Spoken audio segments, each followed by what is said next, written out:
अस्सलाम वालेकुम व्यूवर्स, आप सबको हमारे YouTube channel doctor Shahid Nadeem TV पर बहुत बहुत खुशामदीद। व्यूवर्स, आज हम आपको बताएंगे कि आपने MD-CAT 2022 की सब्जेक्ट वाइज प्रिपरेशन जो है वो किस तरह से करनी है, उसके लिए क्या क्राइटेरिया है। आपने अगर किसी सब्जेक्ट की प्रिपरेशन करनी है according to the syllabus given by PMC, तो वो आपने किस तरह से करनी है। मिस्टेक्स को आपने, जो कॉमन मिस्टेक्स अक्सर कैंडिडेट्स कर देते हैं, उसको आपने किस तरह से उनको जो है सिक्योर करना है, आपने उनसे किस तरह से जो है बचना है। तो ये सब आज हम आपको रेमेडीज़ बताएंगे, तो वो जानने के लिए हमारी वीडियो जो है वो मुकम्मल देखिएगा। तो व्यूवर्स, आइए आपको बताते चलते हैं कि सबसे पहले जिस तरह के आप सब लोग जानते हैं कि 2021 में MD-CAT में एक नया सब्जेक्ट जो था ऐड कर दिया गया था, जो कि लॉजिकल रीजनिंग का था।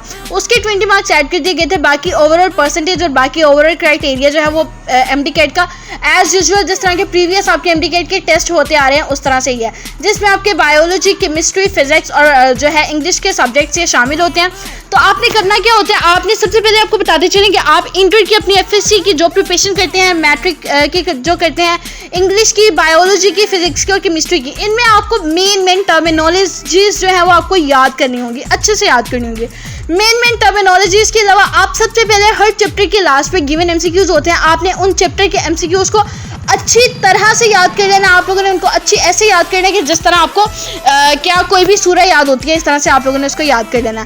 जब आप उसको याद कर लेंगे, उसके बाद आपने इंग्लिश की वोकैब को अच्छी तरह से याद करना है। इंग्लिश के एक तो बेसिक वोकैब होती है, आपने इंग्लिश की बेसिक वोकैब को याद नहीं करना। आपके 9th-10th में भी और आपके इंटर में भी बहुत से वर्ड्स एंड एनोनिम्स आते हैं, उसी तरह ही वर्ड्स एंड एनोनिम्स और डिफरेंट एनोलॉजीज वगैरह और इस तरह से डिफरेंट एंटोनिम्स वगैरह जो है वो आपके सेंटेंस करेक्शन, सेंटेंस स्ट्रक्चर और वर्ब वगैरह क्या, ये सब चीज़ें इंग्लिश में आपके MCQs के तौर पर आएंगी।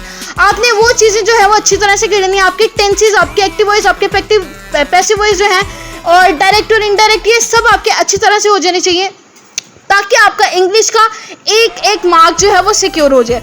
उसके बाद आपने आते हैं हम बायोलॉजी, फिजिक्स और केमिस्ट्री पे। इन तीनों सब्जेक्ट्स को जो मैंने आपको बताया कि आपके इंटरमीडिएट की बुक्स होती हैं, उन बुक्स के लास्ट पे आपके MCQ गिवन होते हैं। आपने उन MCQ को, आपने पास्ट पेपर्स को अच्छी तरह से रिव्यू करना है और उनमें जो रिपीटेडली आए हुए हैं उन MCQs को बल्कि ज़्यादा देखना है। थर्डली आपको बताते चलिए, जो मार्केट में लोकल बुक्स अवेलेबल होती हैं, किसी भी ऑथर की, किसी भी ऑथर ने जो है वो कहीं से भी उठा के MCQ दे दिए होते हैं, जिनकी कोई ऑथेंटिकेशन, कोई वेरिफिकेशन नहीं होती, तो आप लोग प्लीज़ वो बाय करने से गुरेज करें। आप लोग यूट्यूब पे भी बहुत सी बुक्स की जो है वो देखेंगे, फलां बुक्स जिनकी एडवर्टीजमेंट आ रही है, फलां बुक इतनी एडवर्टीज हो गई है और इस बच्चे ने टॉपर है, यहाँ से तैयारी की है। तो इस तरह कोई सीन नहीं होता, वो सब अपने बलबूते पे करे होते हैं। तो आप अवॉइड करें कि इस तरह की लोकल बुक्स जो कि मार्केट में अवेलेबल होती हैं डिफरेंट ऑथर्स की, उनको अवॉइड करें, ताकि आप एक ऑथेंटिक तरीके से एक फैक्ट बेस्ड जो क्राइटेरिया और सिलेबस है वो तैयार कर सकें। और आपने सबसे ज़्यादा प्रायोरिटी PTB की बुक्स को देना है, जो कि PMC ने भी रिकमेंड की है। तो ये थी हमारी आज की वीडियो। शुक्रिया।